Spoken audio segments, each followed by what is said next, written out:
All right. Well, we're 10 minutes, 17 minutes in, and we had a lot of technical difficulties with the new program. We had to ditch it. We'll figure it out. Maybe come back next week.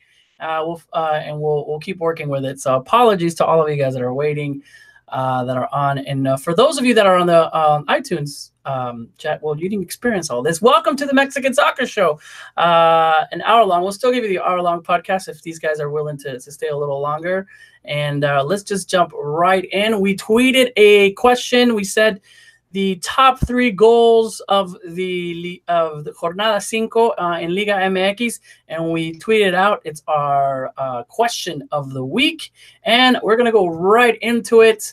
As you saw, it was Chumacero on the first goal, Chofis, the controversial goal, the second goal, and then at the end, Villalpando there on the same game, a golazo. We're going to go with Mr. Tom Marshall there in Guadalajara. Tom, how are you? And your goal of the week?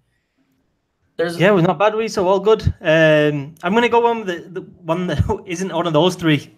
I liked Elias Hernandez's second for Cruz Azul. Wait a second. Tom, have you said this? Have you already said this before? Did you say this like 10 minutes ago? But yeah, I think Elias Hernandez second. If you want an example of just an absolute clinical counterattack, I like a good counterattack. You know what I mean? And I think that I think it was 14 seconds from Cruz Azul defending a corner to Elias Hernandez putting the ball in the net. Roberto Alvarado, unbelievable play. I mean, took the ball from the edge of his own area. I think he flicked it over Luis Montez's head. Started charging, rode a tackle, could have gone down, charged towards the box, and then played picked out a decent pass. I just think it encapsulates that Alvarado is another one of these players. I think it's one of the themes of this season that we've seen quite a few of the younger Mexican players really step up and really show that they're ready to make an impact in Liga MX. There's a reason why that goal wasn't in the top 3. I had a chance to look at all the goals, and I'm not going to put any Elias Hernandez's goals in the top for the whole year. So I'm hurt. It's going to take a while. Elias Hernandez is doing amazing, like I knew he would be. And now it's a Cruz Azul scoring 2 goals against my Leon. So we'll see. Actually, I did a little bit of research, and over the last 12 months in Liga MX, Elias Hernandez has got. If you add goals and assists, nobody's got more goals and assists, like the tally between the two, than Elias Hernandez. It's pretty, I know it's pretty amazing, isn't it? Really. I mean, I don't know. I mean, I'd have had him up there, but I don't think I would have had him top of that. But because he does kind of in equal measure scores goals and obviously assists from the wing, that he's right up there.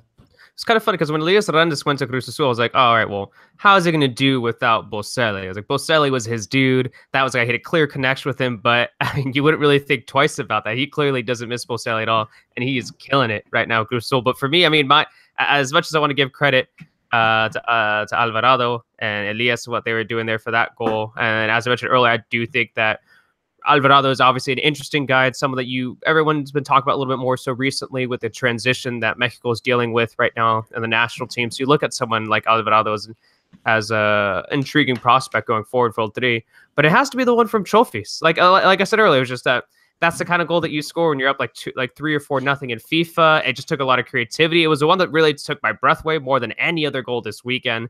So it has to be Chofis' goal, especially with I think what gave it a little bit more. I don't know. What made it a little bit more special was the fact that it wasn't his first goal tonight. It was his second goal within the first 30 minutes of that match against Veracruz. And say what you will about Veracruz's defense, which is one of the worst in league right now, but just the courage, to be able to do something like that. I mean, that was just by far my favorite goal of the weekend. It's funny because my favorite goal of the weekend was Chumacero's, and I put that as number 1. The way that he kicks the ball, he takes it and kicks it, and it's an amazing goal. I think you guys are a little blind on the Elias love, and then the Bolivian Schweinsteiger. I think that it was an amazing goal. I still think that's the best goal. I do have to say, Shofi's goal was I put that up there also because of the quick thinking. It's always, the ball's right here. I'm going to go ahead and the way he flicks up there. So And then Elias Hernandez's goal are way low, but we'll yeah, it's interesting with Chuffy because Cesar, you were saying maybe I think you sent a tweet out, that I can't remember, like a FIFA thing, like when you're winning, like what was it, 4-0 or something, you tweeted. Yeah. And I think I responded as like, it's either that or he just thought it was offside and he thought, screw it, I'm just going to try something ridiculous. Yeah, that's true. You know what I mean? I think that's true. No, that's true. But they think, I don't know. I think when you're a player like on that field, the last thing you think about is whether I'm offside or not. It's just like, I'm going to try to score this opportunity. I don't know. It's a very Chuffy's thing to do as well. Exactly. Like he does have that. I think his mind works slightly differently, which is why he's been quite polemic, hasn't he, as a player, really? Yeah. I don't know. And it kind of goes back into everybody. I mean, I was fighting back and forth with Nico from Univision. He was also from the show a couple years back. Was on the show, and if it was offsides or not, a deflection is offsides, which is, Tom, you were talking about that, right? Somebody crosses it over and the defender hits it, and even though it goes into the other player, if they're able to score, it's still offsides. The defender can deflect it, but it looked like, and the ref had a great call by it, the fact that when the defender hits the ball, kind of intercepts the ball, and the ball goes the complete opposite direction. And Chofis is it was kind of like a mistake that the defender either when you kick it back to your keeper or it's that intent. And I think we were talking to a former ref that said that is why it is a correct call. So I think you got it right. And I think the ref was also right there, which kind of goes back to the point really quickly. VAR, video assistant referee. Cesar, what's the news there that everybody's, at least, I don't know if people are happy or something's coming out? I mean, I feel like since they've introduced VAR in Europe, I feel like I've heard some conflicting things. Some people are happy with it. Some people aren't exactly happy with it. I think it all depends on who you ask. But as someone who is really pushing for goal line technology for a little bit, I'm happy with this. I'm actually glad that we're going to see some VAR in the league. Obviously, they're going to test it out. So nothing is guaranteed just yet. I think they have to approve for a certificate. They have to be approved for a certificate in order to make it officially official. But they are going to be testing it in some upcoming U20 games. I'm looking right here on the Necaxa game. Femex Foot website. I think the next game that they're gonna, or the first game they're gonna try out is August 21st. And, today, it's tomorrow, Tuesday. Yeah. So tomorrow. So I think they're gonna try that in the U20. So that'll be interesting. So I think it's necessary. I'm a big fan of it. I'm a big fan of it. I don't know what you guys think, but I'm a big fan of right now. Once again, it's testing out VAR. There's nothing set in stone, but I like it. I like the idea that it's being brought into the league.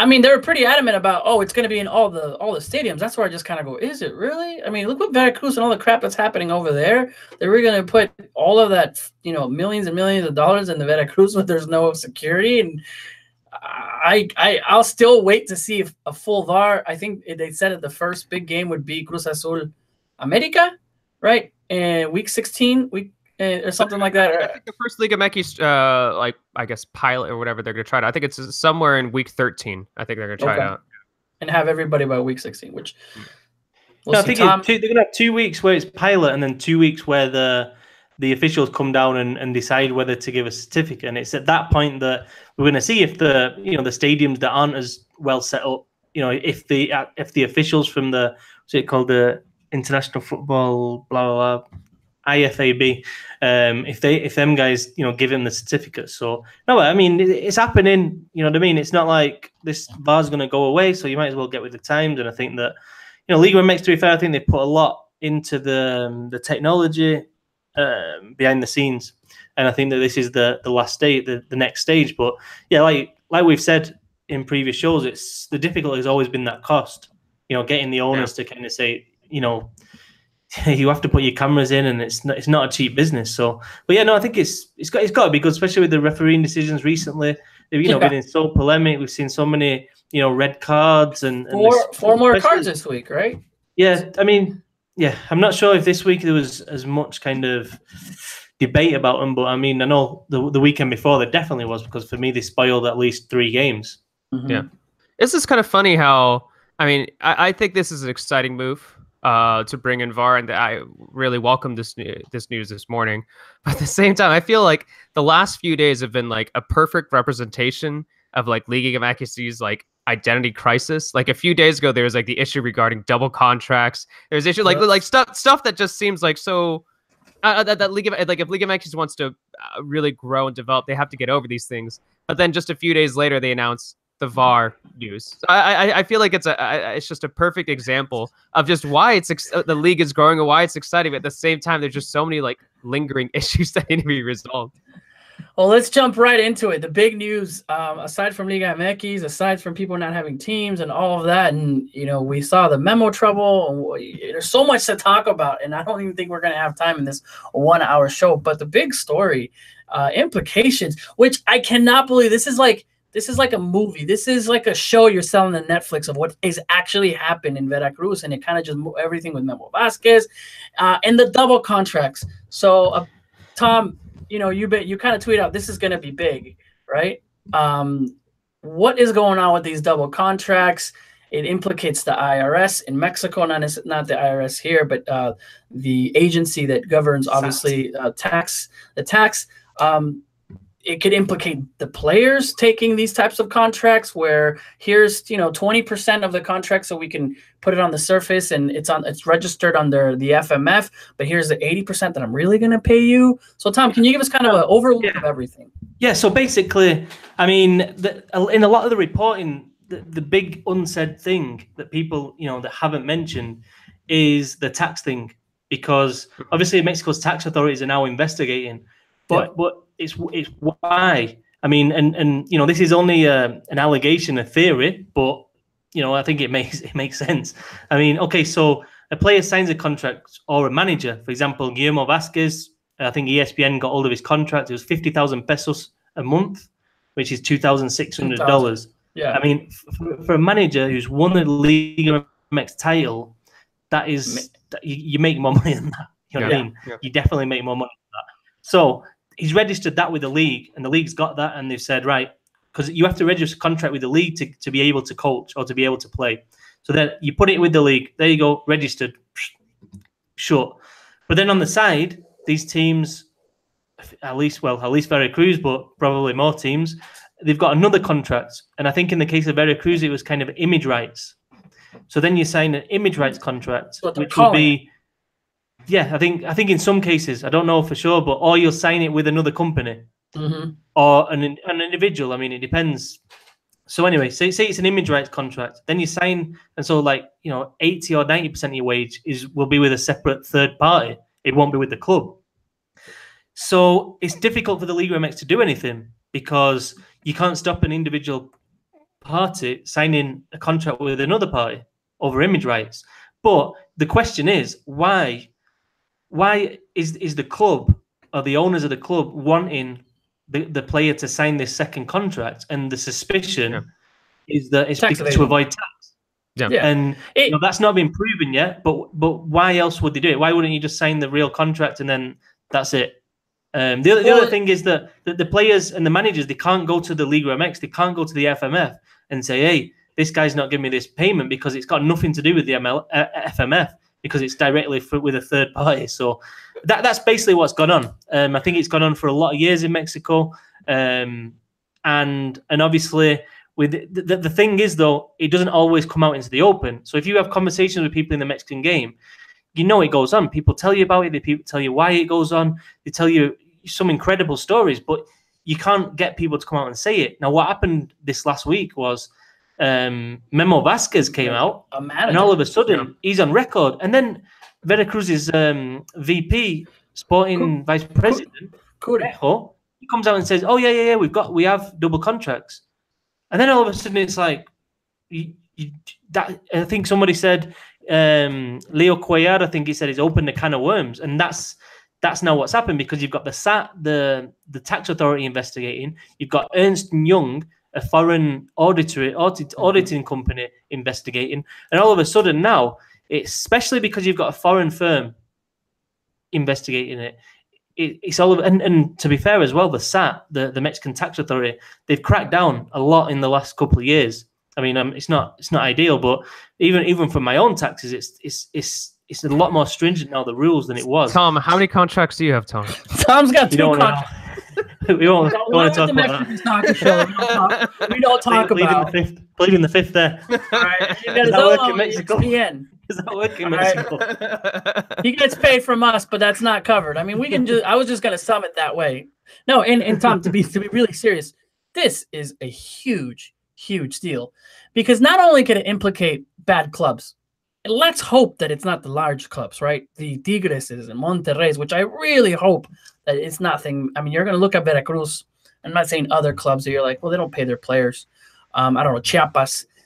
But the fact that this is happening, where here is, we're paying you $2,000, right, for a professional player. That's not what the team is playing. That's what the team is putting on their taxes, because and everything else is kind of under the table with these third parties that are there. And it just kind of goes back with this identity that Liga MX. How can it be so serious and trying to be this world league and have these horrible problems of payments and tax evasions and double contract? And what really gets me, it's that players, and I get it, some of those players, and I think we're looking at the storyline that it's the players that maybe aren't the foreigners or the ones that get paid the most. It's the players that don't get paid as much that have these double contracts.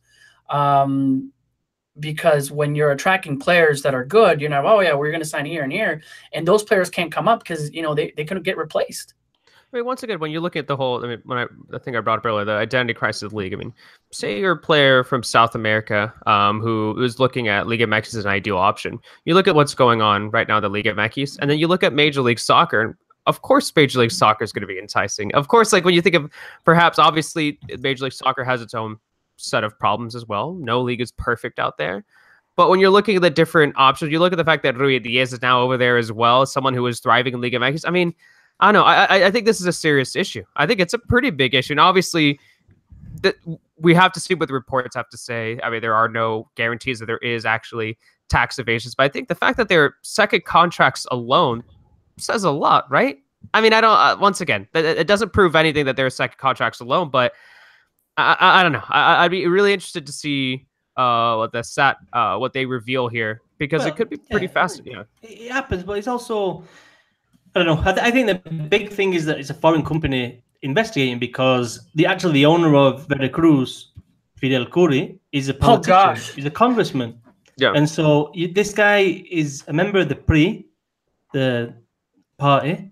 It's about to go out of power in January, but he's obviously got powerful connections, and we know how Mexico works in certain ways. So I don't know. I think that the fact there's a foreign company in there, and even the fact that Mexico's next president has kind of run on kind of an anti-corruption platform, that might also have an impact, because I think this has been so open now, and I think it's quite widespread in the Mexican game that I don't think it's going to be easy to kind of sweep it under the carpet.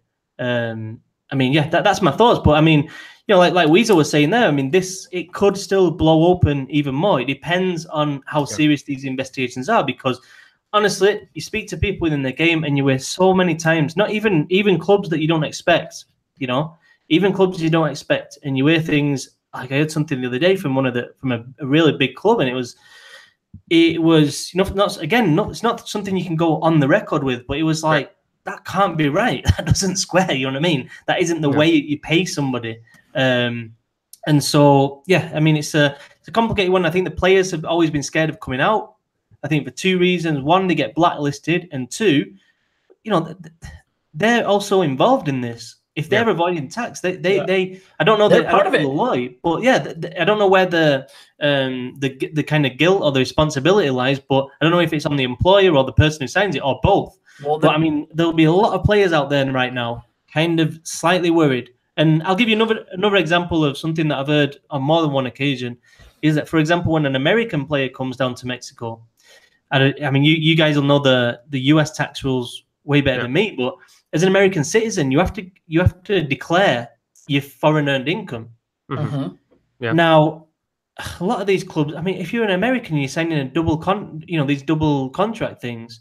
And sometimes I know the players have had problems even, getting the receipt, that you get when you get paid. Your receipt, what's it called? Your pay slip and stuff. Yeah, because you have to then go to the US tax authorities and say, oh, this is what got paid. This is where it came from.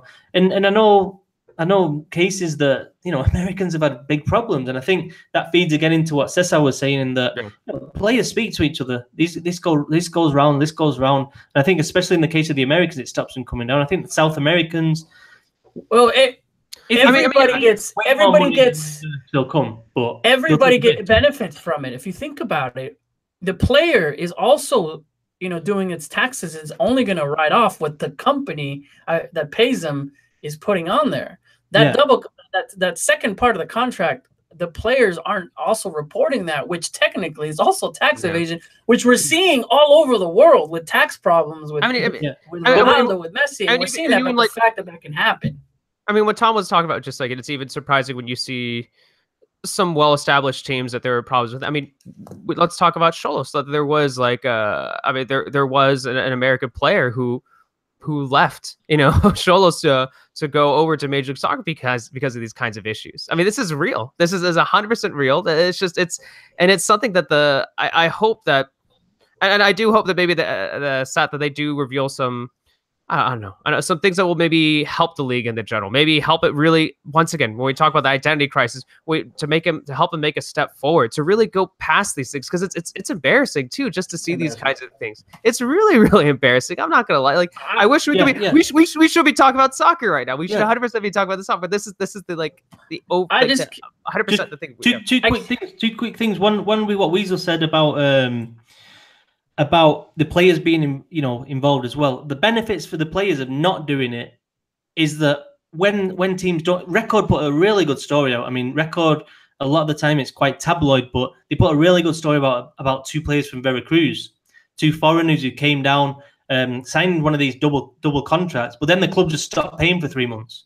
Mm-hmm. They stopped paying the second contract, and because it's not registered with the federation, then they couldn't do anything, and they ended up just leaving the club. They didn't get paid, and they just left. Well, that's what's kind of happening with Memo Vazquez and Fidel Curi, saying that you owe me money, and on camera, and this is all over Mexico. I don't know if we saw it in the United States as much.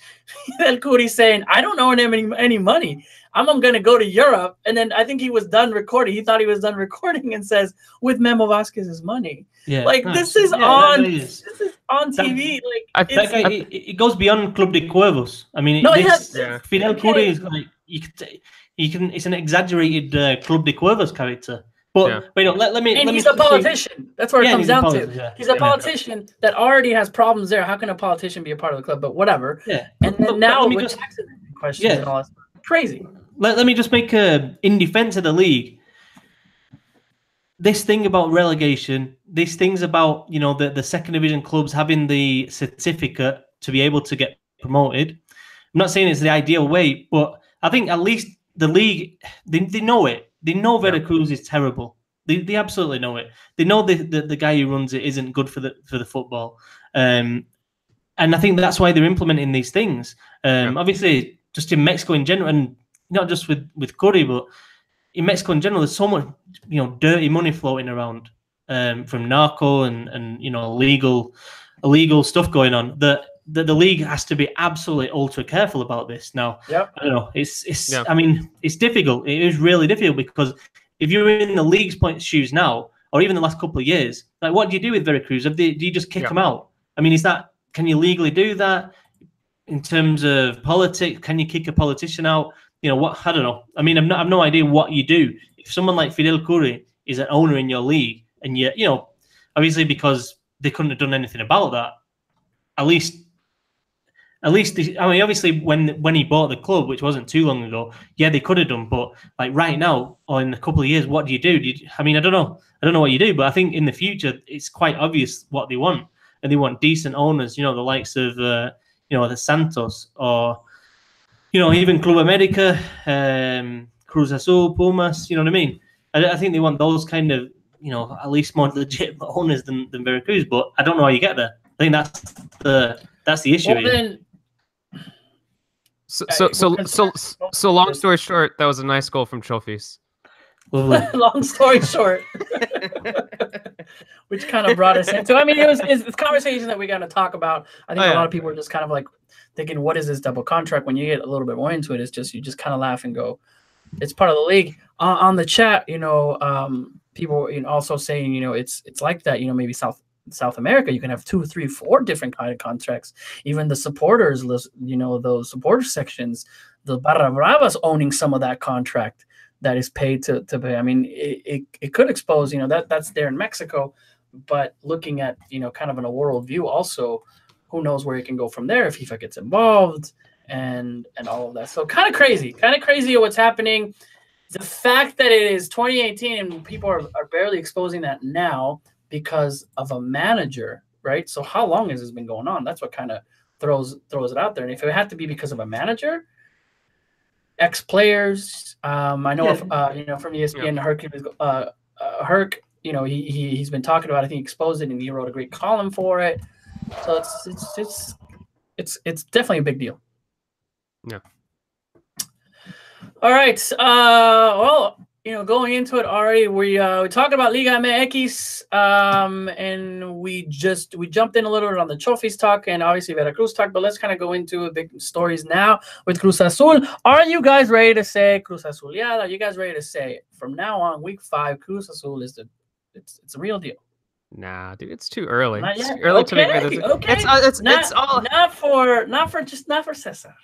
No, I think we still gotta wait. I think as we've seen many times before, the most dominant team in the regular season doesn't necessarily come out as a champion. And I think that you got to give Cruz Azul a lot of credit. You got to give the team a lot of credit for the way they've really, I don't know, just really like turned their image around too. But I think that's where the question kind of goes. And I'm sorry no. But it's not that they're going to win, but did they turn already? Cruz Azul is not saying we've seen them win 4 games in the beginning of the season or 3, or start out well with great players and it looks like everything's there, and all of a sudden it's the same Cruz Azul ever. But this is different. This season is different. Like they're 100%. I mean, they are contenders. I mean, let's say they are contenders, and at the very least, I actually look forward to watching their soccer games. Yeah, definitely. Was different in the past. So, like, once again, you have to give them a lot of credit. But yeah, let's see what happens. It looks like at this point, although it's a little bit early to say this, it seems like they're clearly a team that's worthy of qualifying for the Liguilla.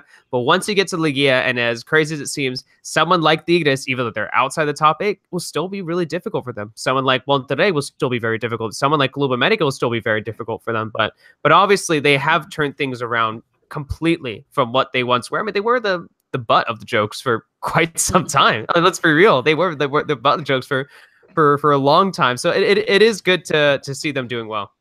Tom, Liga MX, number 1 spot, not only on the tables, but also in attendance. The Azteca, Cruz Azul, we talked about the top 4 teams and when is Cruz Azul being big, but you're looking at this, I'm thinking of the old Cruz Azul in the 80s. My dad was a huge Cruz Azul fan. Larios. I mean, Cruz Azul was as big as the giant teams. We're starting to see at least that hype and attendance in there. And the move to the Azteca have something to do with it. Obviously, the team playing well, but even on that, I think it's everything. I think the move to the Azteca kind of flicked a switch. Like, we're doing things differently. I think the business that they did, I think they were wrapped up by the end of May. So Caixinha went into the preseason with a full squad, and that's a massive help for a manager compared to players filtering in later on. And I think Peláez obviously has done in the transfer market. He's done an amazing job.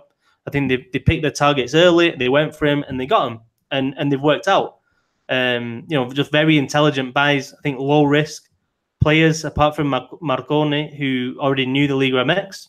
I think if you look at the Cruz Azul's bench over the last couple of games, strength in depth as well, which is a massive help. Pablo Aguilar was out over the weekend, and that Lichnowsky comes in, who was, who's already established in Liga MX. So all that helps. I think Caixinha's style works as well. I think he's a pragmatist.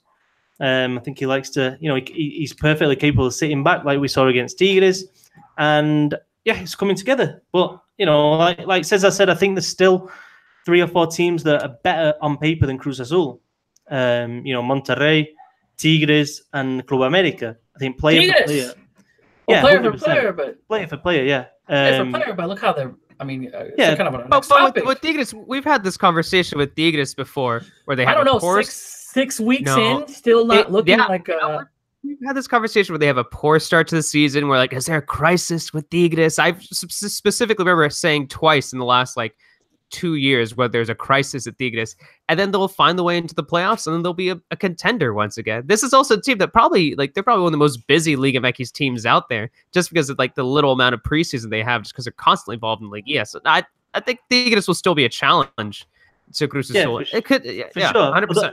Although I do think this time around there are certain signs that I don't know. There's certain things that for me at Tigres right now aren't really adding up. I mean, Ferretti's team selection, to be honest, just seems very strange. I don't know. I mean, obviously the president's left, hasn't he? Alejandro Rodriguez and Gasa's in place.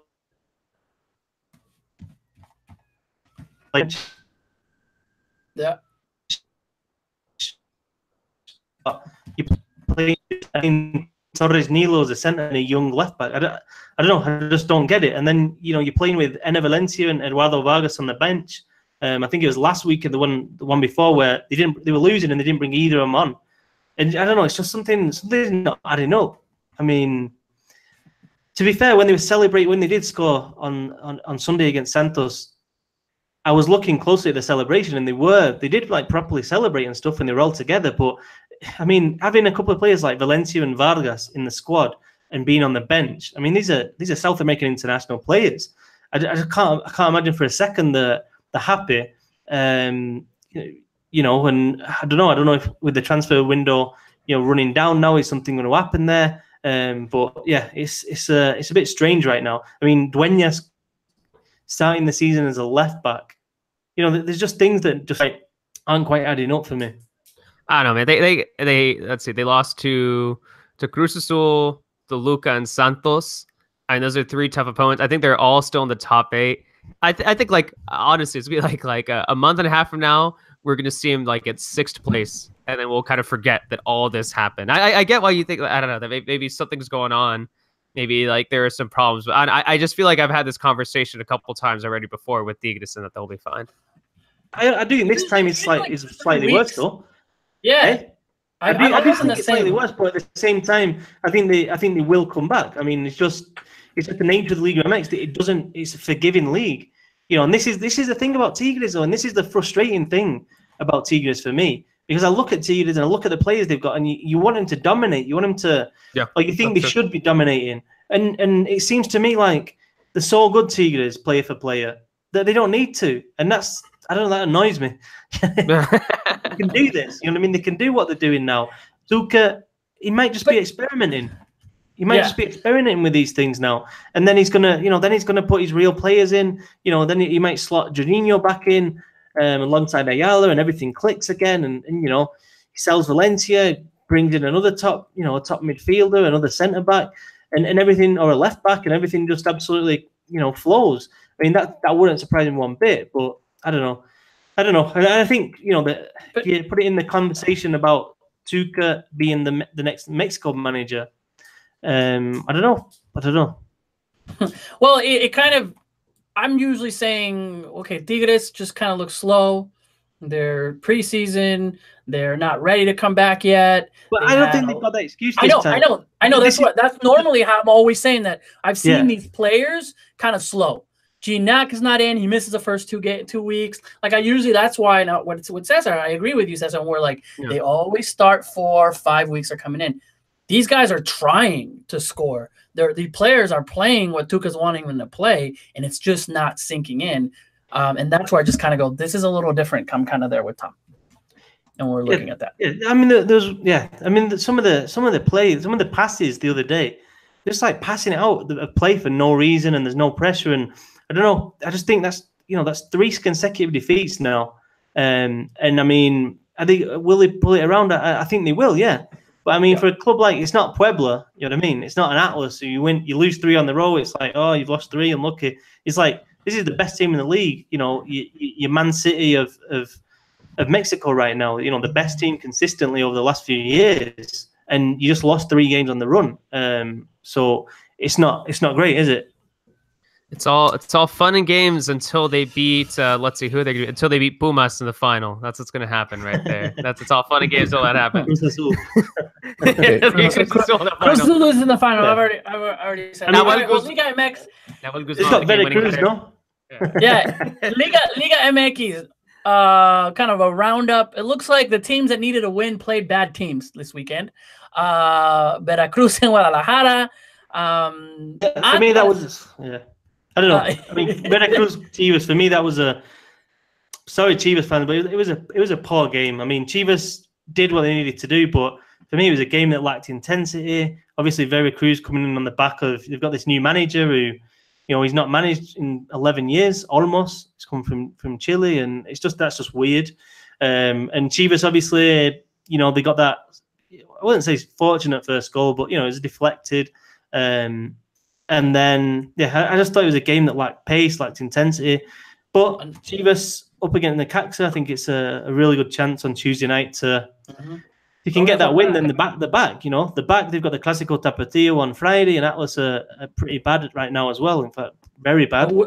A win without Salcido and also Pulido, right? Yeah. So but I mean, I think Chivas are a mid-table team. I think I said that before the season, and I think that's what we're seeing so far. I think they're going to struggle against the bigger teams, but obviously they should be beating Veracruz. Yeah, everyone should be beating Veracruz. Yeah, everyone should beat Veracruz. Except Atlas. I tell you what, though, there's some teams this season that Lobos Buap, they've not looked great, have they, at all? And then I know Querétaro, got that draw against America, but the weekend before against León, they were absolutely awful. I mean, that could have been 8-0 or 8-1, or I mean, that was an Atlas as well. I mean, they've not scored a goal yet. I mean, Cholos have been pretty bad. Pachuca have been pretty worrisome. I don't know. That was the game. That was the game that I watched. I was like, all right, I'm going to give Pachuca and Lobos because I wanted to see Pachuca. Hopefully, they can see what they have this season. And I'm just looking at that Massa defense by Lobos, and it's just atrocious. I mean, Pachuca, the fact that you have Massa and Michael Roscoe start next to each other, that says everything about that. Massa's 36 years old, 37 almost. And he's a captain, so we'll see. I thought one of the most interesting games this week was Necaxa Puebla, which I didn't think it was going to be that exciting. And golazos left and right. Interesting game. 1, 2, 3, 4, 5 red cards, Tom. So we're continuing kind of the 5-6 range that we're there. Monterrey and Pumas, the game of the week for us. Monterrey taking, which a lot of you guys did pick Monterrey to win. Over Pumas beats the unstreaked, and then obviously Club America with Oribe Peralta's Palomita, and then Querétaro's goal also a header in the Palomitas. And so it was an interesting weekend, at least with Liga MX, right before this doble jornada that is coming up. Games to watch really quick. Yeah. Go ahead. I mean, I think we've got to mention Santos as well because they've had such a difficult last few weeks. And I don't know, the interesting thing about Santos for me, I mean, apart from the fight with the manager and then Siboldi leaves and then Javarez Jr. comes in and it looks like he's going to stay for the season. But, I mean, Santos, for me, the best 3 players all left over the offseason. 100%, yeah. And for them now to be in second place with, 4 wins out of 5 games is pretty, I mean, that's remarkable. I mean, I think if you do that to any other club in Liga MX, then they'd really struggle. But I don't know. I just think it points to the way they brought in what's it called, Nervio and Doria as the two new centre backs. I think it's been I think they've slotted in really, really well. And I think it says a lot about Santos Laguna's scouting. To be honest, I think they're a club that's so prepared and they know every player's got a price, but at the same time, if that player leaves, then they've got someone else, or they've got a kind of list of player. And I don't think all of the Liga MX clubs are as organised as that when it comes to transfers and wheeling dealing. Because Santos, actually, it'd be good to do a study about how much money they've made on transfers. The kind of the net spend. Because I think they'd be they've earned quite a lot of money in the transfer market over the last 5 years. I mean, Quintero and bloody. The ones they sell to America. Yeah, I mean, just so many players, man. It's just to America. I was like looking at those transfers.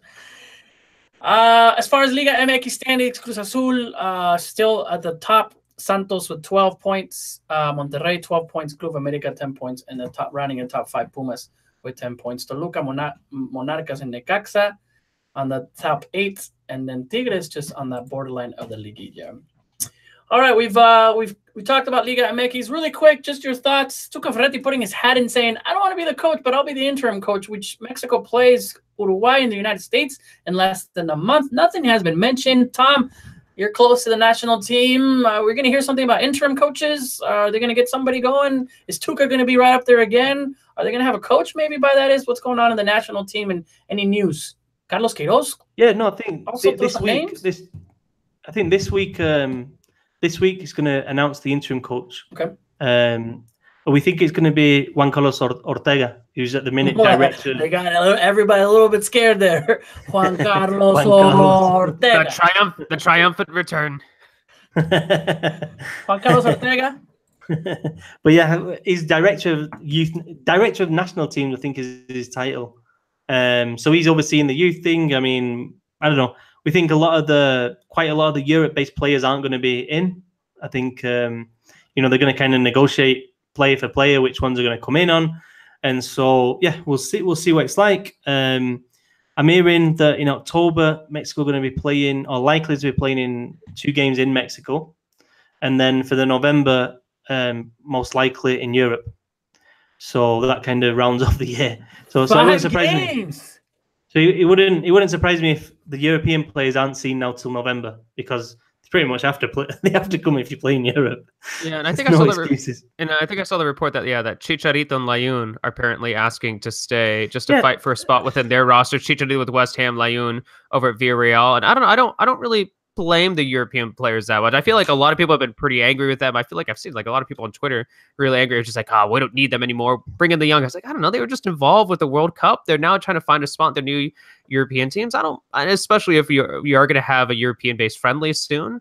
I don't really blame the guys for doing that. Yeah, they were together 50 days. I mean, imagine us being cooped together 50 days, seeing each other. I wouldn't be talking to you guys right now. No. There's a reason I wasn't on the show last week. We wouldn't be talking. But I mean, 50 days it's a lot, and they've gone on the vacation, gone quick preseason, and I don't know. I mean, if I'm the federation, I'm just bigging up these friendlies now. Like, this is the new next generation. We're going to go with the next generation. The European players can stay over there. That's fine. That's absolutely no problem. I sometimes think they make it worse, but they're filtering out these stories. Somebody's filtering out that story. You know what I mean? Yeah. From within the federation, that Layun and Chicharito don't want to go. And sometimes I think you have to manage that better. From a PR point of view, just come out early on and say this game. This is our next generation. We're really excited, and I'd get excited about it. You know what I mean? I mean, if it is legitimately younger players, I'm going to be excited about these 2 games. I think fans would be excited about that too. But speaking about the players not giving much of a break, we saw that retweet from Ochoa just complaining about. I mean, he didn't complain himself, but him and his actual Twitter account, he retweeted the fact that there's some sort of international players union that looked at the fact that certain players had less than 2 weeks of a break before they started the European season after taking part in the World Cup. But Ochoa was definitely one of those players, because Standard Liège, what is it? It actually kind of caught me off guard when I was preparing my European season preview. I completely forgot that Standard Liège had already started their season fairly quickly, actually. So yeah, I don't blame these European guys if they want a little bit of a break. Or at least for Chicharito, Layun, they don't even want a break. They just want to fight for a spot within their club teams. So yeah, so I think if they were to promote this as the next generation of El Tri, as maybe something a little bit more Liga MX space, then yeah, I think that would be more clever. But like you said, Tom, I think they've PR-wise, it hasn't really been dealt with in an ideal sense. I'm going to go with I don't think that you should stop saying no to El Tri. And I get it, there's a lot of games and all of that. But I feel like once you start doing that, it's anytime that you want to focus on yours whenever we need you, and I guess we don't need them right now, and I get in that point. But so there's no gray areas. When someone says, no, I want to focus on my team, I'm just somebody that says El Tri should be to bring the best that we have. And I get why. I get that there's tired. I get that they're doing that. I've done that, but I feel like you can open up where, unless there's personal reasons like the Catito, unless there's other stuff that you go through. And it's happened before. It's not the first time that somebody has said, no, I'm going to stay. But we've seen it too, where the Mexican national team, I've made the argument, I don't know if this is actually true or not, I would argue and say that they're the busiest national team in the entire planet. By far. I mean, I completely agree. There hasn't been a summer off, and we know when was the last time we've had a summer off, when it comes to the national team. It's been 9 years, 10 years. I have no idea. I don't know. These players are worked an incredible amount. So I Yeah. think 2008. Yeah. 2006, 2007 was a Cup. 2008, 2009 was, I think, the Gold Cup again. 2010 World Cup. 2011 Gold Cup. 2012 was the Olympics. 2013 was Confederations Cup. 2014 World Cup. 15 Gold Cup. America. Copa America. No, yeah, I think 2008 was the last time there was a summer. And I get that. Is Chicharito really going to lose a spot if he comes? There's a 2-week break that everybody's taking. I don't know. That just kind of goes. I don't think he's good. I think like if you look at Uruguay, they're only playing one game. So they're playing on the 7th of September against Mexico. And then their players will be back on the 11th. You know what I mean? They'll have like 5-6 days together, do the thing, training. Because at the minute, Uruguay are, preparing for Copa America, but they've got the October dates, they've got the November dates. And so, right now, I mean, what's the point, really? Honestly, I see, like, what's the point in bringing Chicharito? And what are you going to learn? You've got an interim coach. I mean, I don't know. It's difficult to get excited about seeing Chicharito playing for Mexico right now. I mean, I think he needs a break as well, to be honest. I think it's because you guys have seen him way too much, Tom. But tickets are going to sell, Tom. You guys are now at the team hotel. You're like, I'm done seeing Chicharito. I saw him for fans are literally be at that game. Like, I want to see Chucky. No, that's the one. That's the one. Lozano. Yeah, let's Lozano in there. Tecatito. I get it. But again, I just see both of them, and I'll play a devil's advocate in that sense. And we're looking at that. Plus, I still think that they're going to come. We'll see. Unless, the interim's like, I want to bring all the young guys, including the European young guys, which, maybe Govea, I don't know, Malik, who knows? Yeah. I think the ones that are established in Europe may well, like Moreno might well come.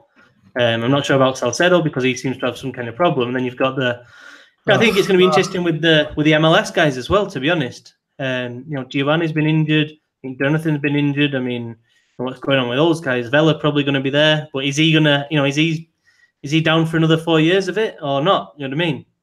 So I think there's a lot of questions to be answered. I think there's going to be some players that are going to be done. I think they're going to say, all right, I'm out. Yeah, 100%. Yeah, I agree. Yeah. I mean, do you bring Guardado, for example? I mean, no, Rafa, what do you want to learn from Ochoa, the captain? Really quick, as far as our Mexicans abroad kind of go forward, I know we don't have a lot of time. We still got around 12 minutes because we started in the 17-20 mark. Osvaldo Lanis doesn't have a team. Went up there. Yeah, everyone was kind of questioned that, right? We're like, okay, well, Lanis, okay, didn't have any minutes. And now doesn't have a contract. It's not going back to Mexico so far. Looking for a team.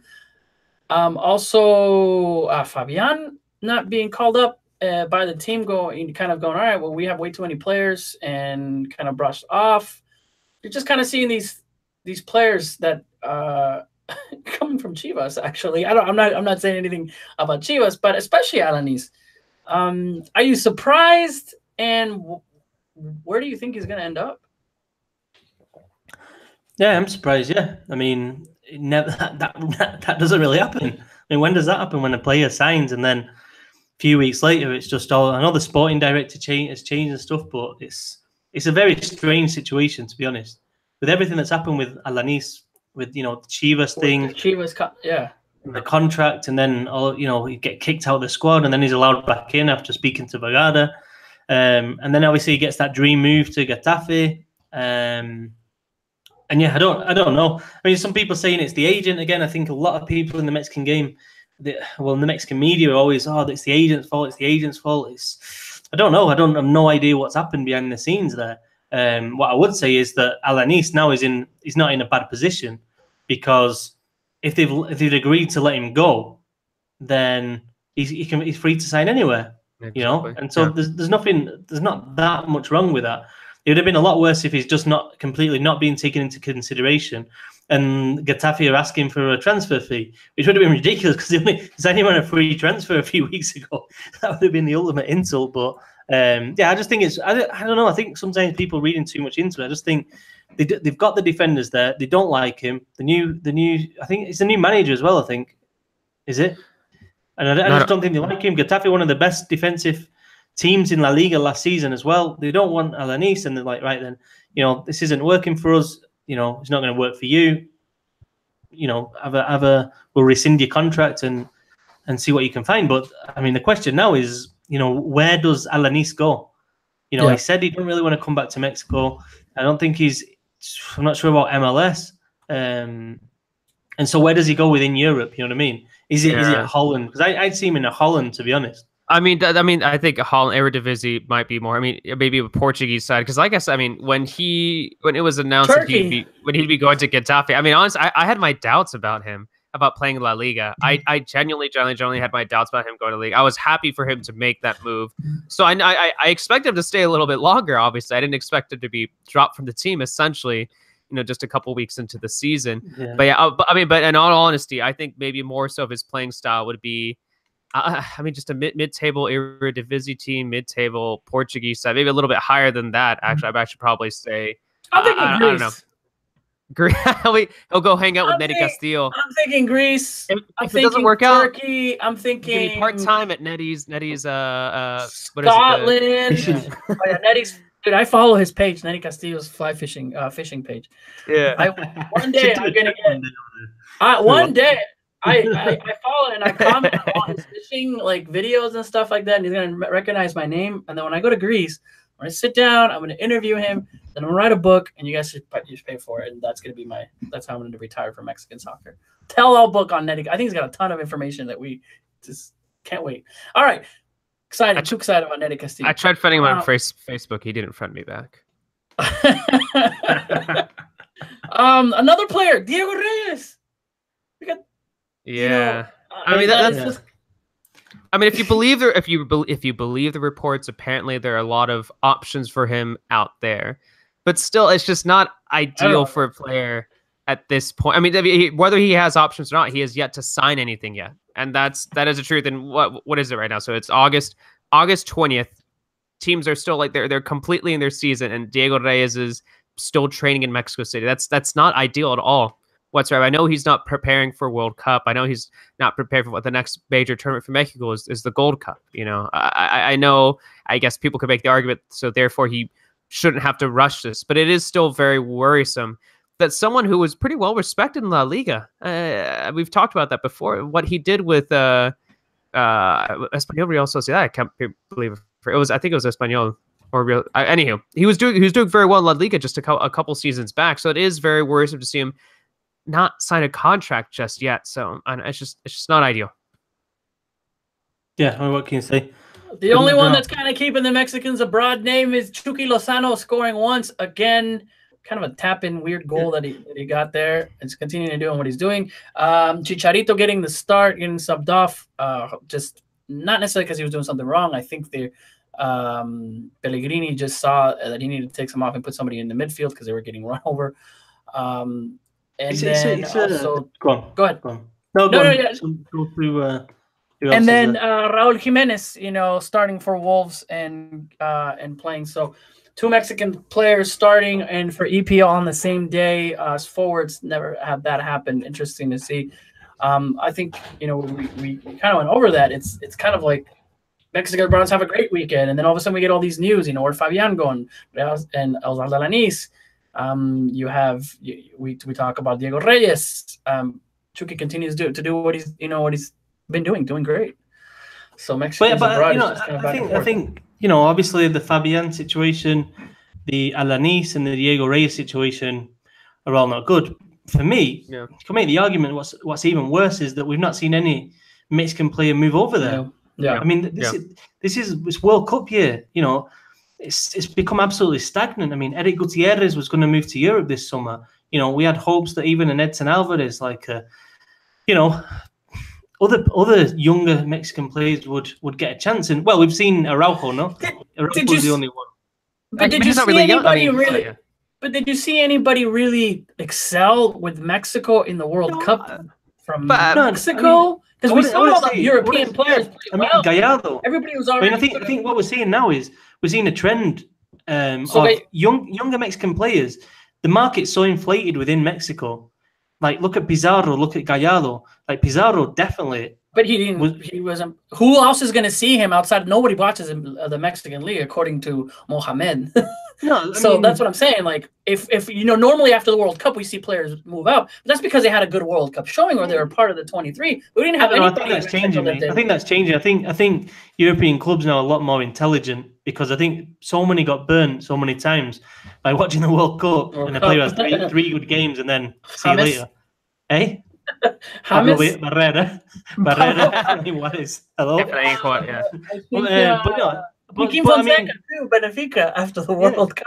But I mean, you look at Rodolfo Pizarro. For me, 100% should be in Europe. I mean, there's absolutely no way he shouldn't be. Eric Gutierrez, again, you're staying at the same level, and these guys are now 23, 24. Even Gallardo. I mean, that was a guy who had, a positive World Cup. It was the surprise. Out of all the Mexican players, he was the surprise, because Osorio played him at left back. He got absolutely slated for it, and he did quite well. He didn't do amazing, but he did quite well. And those are the guys that now, I'm looking at the Mexicans in Europe these days, and it's like I'm not getting as excited, and it's because first of all, we've seen him for a long while now, and secondly, someone like Chicharito, he's 34 at the next World Cup. It's like we need something else now. You know what I mean? We need to see a new generation of players over there in Europe establish themselves, get us excited, go to the big. I think what forward can go to Europe? What number 9 can go to Europe right now in Mexico? Alexis what player Vega, like Raul Jimenez? in the future, Alexis Vega is a quality player for Toluca. I've talked about this beforehand, but I think there is that generation. They're a little bit younger. They're not the Pizarro age. There's not the Eric Gutierrez age. But you see the Lainez, you see the Jonathan Gonzalez, you see the Edson Alvarado, you see the Cesar Montes, you see the Jao Malek, who's actually already over there. I don't know. I think I'm more so looking towards a Tuolon generation. I think when you look a few years younger, I have faith in those guys. I think we're looking at the 25 to 30 range. What Mexican, forward is out there that's ready to go to Europe? We don't have anybody from 25 to 30, which there should be after prime for the next 4 years. You want 20 to 25, really. I mean, those are the ones that to go to Europe. But I mean, just not specifically the forward, but just the problem that Mexico has is that the younger players, Roberto Alvarado, for example, he's 19 years old. He's been at 4 clubs, and I can guarantee you. I mean, he had interest from Sporting Lisbon. He had interest from Eidad Alkmaar, and he signed for Cruz Azul. Why? Because Cruz Azul would have paid. I don't know the ins and outs of that particular, but they're going to pay him a lot more. But this is the worrying thing. Cesar mentioned names then, and what European club is going to be able to afford Cesar Montes, Jonathan Gonzalez, Jesus Gallardo, who just moved. What I'm saying is that these players are moving within Mexico. Eric Gutierrez, but you could basically said, I think it was PSV's offer was ridiculous. They laughed at it. They said it was insulting. Now, it's not insulting from a European market point of view, because you got a player who, he didn't play in the World Cup. He's good talent. He's potentially can be a very good player, but he's not proven outside of Mexico. And I think that's the way the European market sees it. Whereas the Mexican market, Eric Gutierrez, for example, playing in Tigres, I think he'd be a really good fit, because obviously his passing style fits in. I think it fit in perfectly with how Ferretti likes to play. How much is he worth to Tigres? I mean, potentially $10 million. But that's what we've seen before. It's a lot more different because of how much they're paying their players in Liga MX. Yeah, I mean that's the worrying thing. That's what I'm saying. Out of all the things that's happened in this market, the really concerning thing for me is that we've seen the likes of Pizarro, we've seen the likes of Gallardo, we've seen the likes of Alvarado all move within Liga MX rather than go to Europe, where I think in an ideal world, those players who are established in Liga MX, need to be getting out of the comfort zone and going to somewhere, learning a different kind of football, a different lifestyle, and matching, or at least matching this generation that we've just seen in Russia. Because I've said it before, but a young midfielder like Eric Gutierrez, again, he's got a lot of work to do to get to the level Andres Guardado's been at. I mean, Pizarro has a lot to do to get to the level of Hector Herrera, and Herrera and Guardado are both very, very good players, but they've not stepped up to the absolute elite either. I think all this doesn't necessarily mean that no players are going to be moving over to Europe. Obviously, it is there is an overvaluing of these players. But when you see something that Lozano has done, I'm not comparing any of these players to Lozano. When you see something Lozano has done for PSV, don't you think that a team like PSV or a team, it doesn't even have to be an Eredivisie club, would look over Demeco and be like, well, it might be a little bit pricey, but would be willing to take the risk if we see some of the players that they're producing. How much did they pay for Lozano though? That's a good question. I believe that it wasn't like a crazy amount. It wasn't like they got Lozano for a good deal. You could kept some of a percentage of the fee as well. Yeah, and I think that's what I'm saying. Like Lozano was okay. Lozano's going to go. I think it's a great opportunity, but it wasn't like an overinflated like a Pizarro. It's 15, apparently 15 million euros. So yeah, I mean it's not bad, but I mean Lozano was absolutely excelling ridiculously in Liga MX. I mean, it was just so obvious. Lozano was kind of just so obvious, whereas some other players might develop later. Just obviously a range of things that can happen with a player. But you look at someone like Diego Lainez right now, and at some point, you'd assume that he'd have to make that move. Like Roberto Alvarado as well. At some point, that move's going to happen, or it should be happening. And you just wonder, I don't know if the same thing's going to happen as has happened to Gutierrez, where the doors are just shut. That's happened to Jürgen Damm in that moment. I think I 100% agree that those players should move to Europe, but just kind of like as a counter argument, couldn't you also make the case that this therefore strengthens the Liga MX and this makes the Liga MX stronger by maintaining some of that talent, and as opposed to focusing on L3, if you're looking at just the league in itself, that this does actually make the league stronger. For sure. Once again, I like. We don't care about Liga MX getting stronger as long as El wins the World Cup. I don't know why you care about Liga MX. I agree too. I would rather to me it's the El is much more important. But I think couldn't you make the argument that this therefore makes Liga MX a lot stronger? 100%, yeah. No, you can. I think you can say both things. I don't think they're kind of mutually exclusive. It's definitely 100%. It's better with those players in it. But then again, the national team's suffering and. I think I don't know. I mean, it's in a bit of flux right now, I think, anyways, because I think you've got those figures there now, led by Chicharito, but with a host of other names, Guardado, Herrera, Ochoa, and where's the next one of those coming from? You know what I mean? And I could give you a list and say these are really talented young Mexican players, and I think we'd all agree and say these guys are great. Yeah, I think that's what do these players need to do to get noticed? What do these players need to do?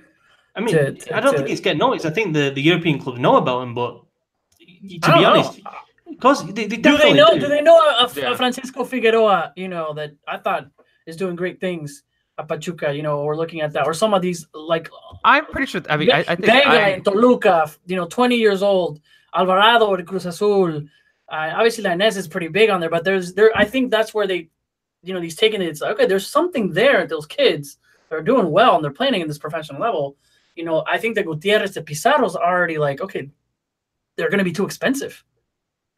Well, yeah, I mean, to get them. I think that's why they got almost Chucky, where they've known that there's this talent, but he wasn't crazy breaking the league. I would say Pizarro, was making more of a movement of being a better player in Mexico than Chucky was. No way. I think Lozano's talent was because of his style as play as well. Is very much kind of the, if you look at like Mo Salah or something, or, these players, or Sané at Manchester City, but these kind of players that when you play a certain system and they can do so much damage and they bring goals as well. I look at that now, not that, but 2 years ago, we were looking at this kid did it as well, and this was the big thing. As soon as he stepped into the national team, he did it. Not saying every game was amazing, but in Pizarro. I think people were even saying the only goal that he got against Canada. He wasn't this like player that was taking over until he went to PSV.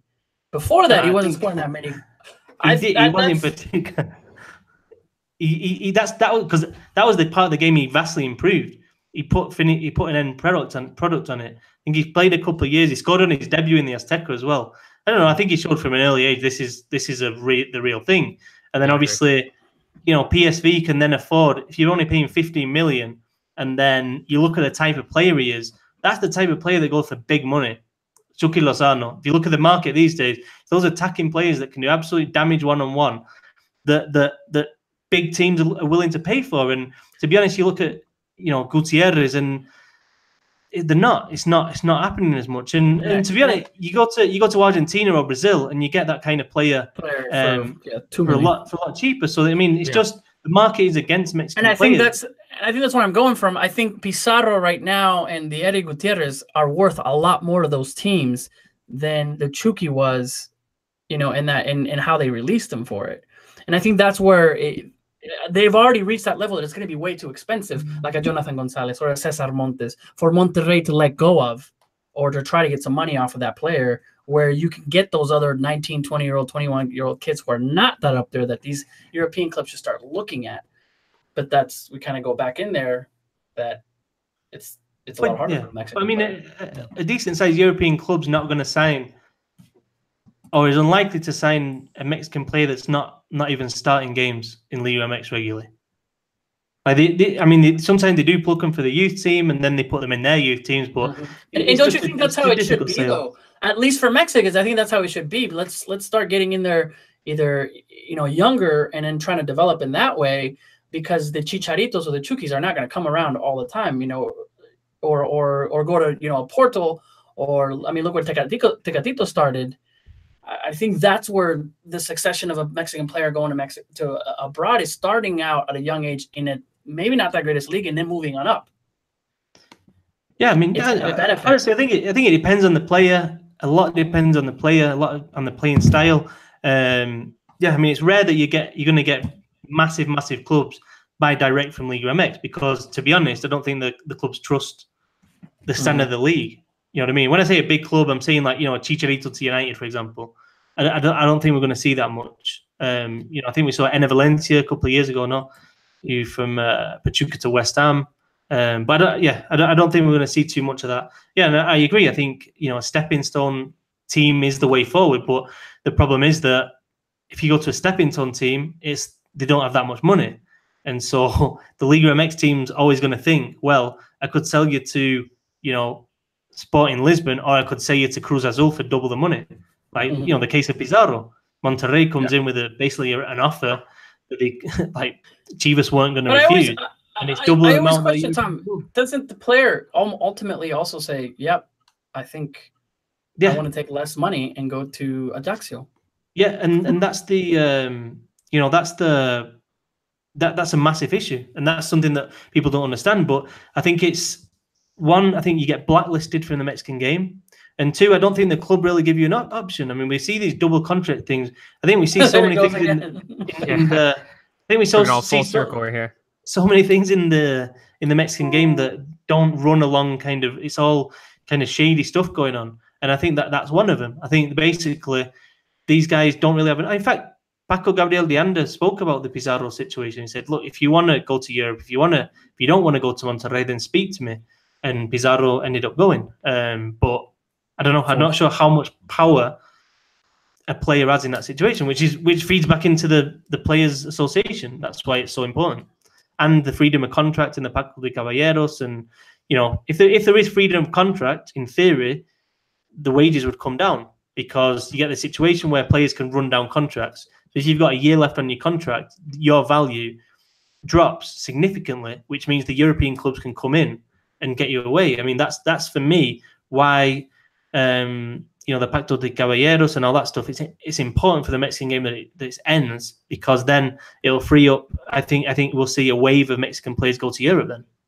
Yeah, we can keep going and talking about Mexicans abroad, and pretty much we had so many issues that we still didn't talk about. Memo, you know, finally not. Yeah, we haven't even talked about the Ochoa to not Napoli thing, which it looked like it was going to happen, didn't happen.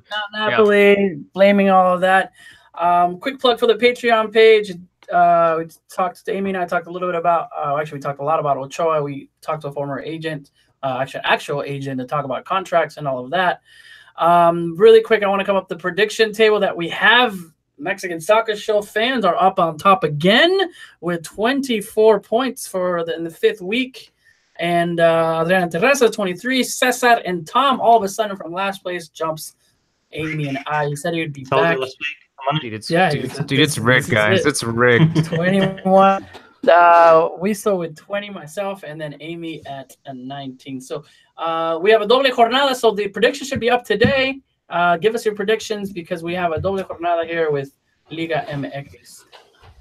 Thank you to everybody who's on the chat. Lots and lots of conversations on the chat. But what stood out the most is the fact that people are saying, since we got in late, they said, Tom, we'll wait for Tom, we'll wait all night. So that's what happens when Tom shows up on the show.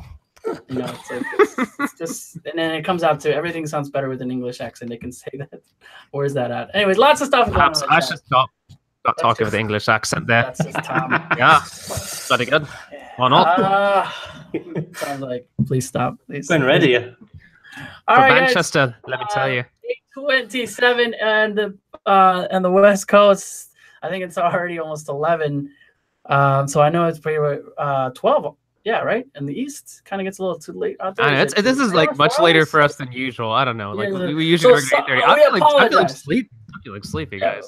We apologize. We kind of started late, but we gave you a little bit more, almost an hour and 20 minutes, and we're there, guys. Thank you so much for staying with us.